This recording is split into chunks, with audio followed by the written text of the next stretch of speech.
ආයිබෝවන් සුබ දවසක්. අපි අද යන්නේ කොටියාගල ප්‍රදේශයේ පිහිටලා තියෙන වත්තේගම් පුරාණ රජමහා විහාරය නරඹන්න.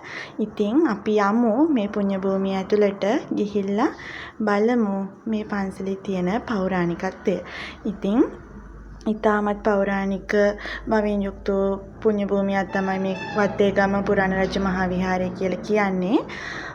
තිස්ස මහරජතුමා විසින් නිර්මාණය කරා කියලා තමයි මේ පුණ්‍ය භූමිය සඳහන් වෙන්නේ. බොහෝ නටබුන් වලින් පිරිච්ච තැනක් තමයි මේ පුණ්‍ය භූමිය.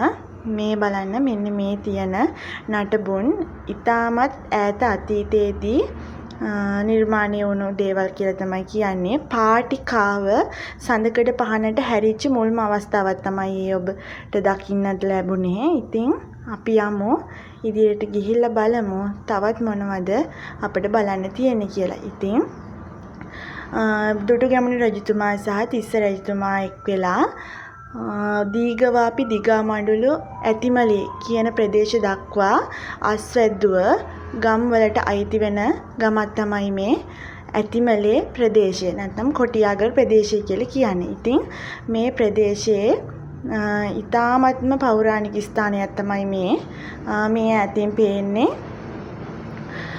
පුරාණ චෛත්‍ය රාජානන් වහන්සේ. ඉතින් එහා පැත්තෙන් තියෙන ගොඩනැගිල්ලෙන් පේන්නේ විහාර භූමිය.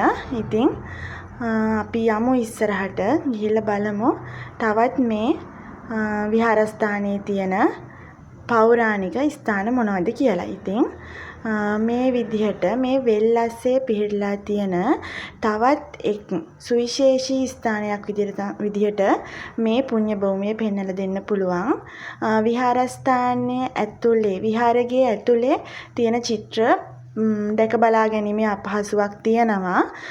ඒවා මුල්ම යුගයකට අයත් අනුරාධපුර යුගයට අයත් යයි සිටිය හැකි චිත්‍ර මේ විහාරස්ථානයේ විහාරයේ ඇතුලේ තියෙනවා. ඉතින් දැනට මේ විහාරස්ථානය ප්‍රතිසංස්කරණය වෙමින් පවතිනවා. මේ තියෙන්නේ ප්‍රතිසංස්කරණය වෙමින් පවතින කොටස. ඉතින් මේ විහාරස්ථානයට අයත් කියලා කියනවා අක්කර 5542ක් අයිතිව තිබුණා කියලා තමයි මතයක් තියෙන්නේ. ඉතින් දැනට නම් මේ පුණ්‍ය භූමිය පිහිටලා තියෙන්නේ අක්කර 3ක් වගේ කුඩා ප්‍රදේශයක.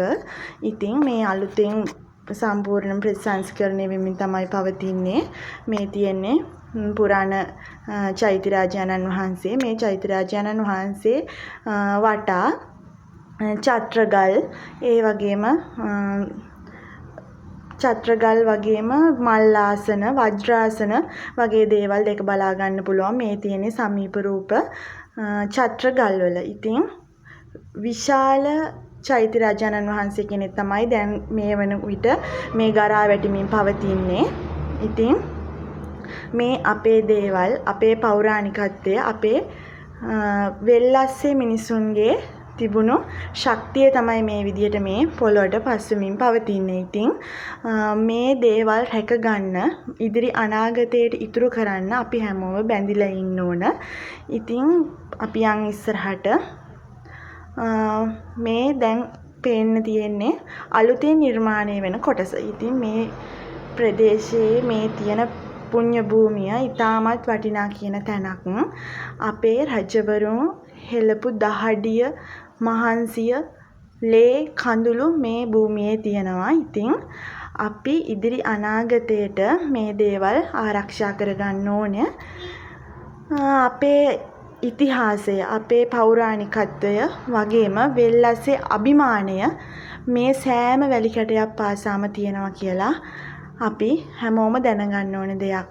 ඉතින් මේක තමයි අපේ රටේ සිංහල රජවරුන්ගේ තිබුණු විශිෂ්ටත්වය. ඉතින් මේ වගේ පුණ්‍ය භූමි විශාල සංඛ්‍යාවක් සියඹලාණ්ඩු පුරවරයේ පිහිටලා තියෙනවා. ඉතින් ඒවා දැනට ප්‍රතිසංස්කරණය වෙමින් පවතිනවා. මේ තියෙන්නේ පුණ්‍ය භූමියේ වටා තිබුණු වලාකුළු බැම්ම. මේ දේවල් අපි ඉදිරි අනාගතයට ආරක්ෂා කරගමු. අලුත් වීඩියෝකින් හම් වෙනතුරු අදට ගිහිල්ලා එන්නම්. සියලු දෙනාටම ආයුබෝවන්.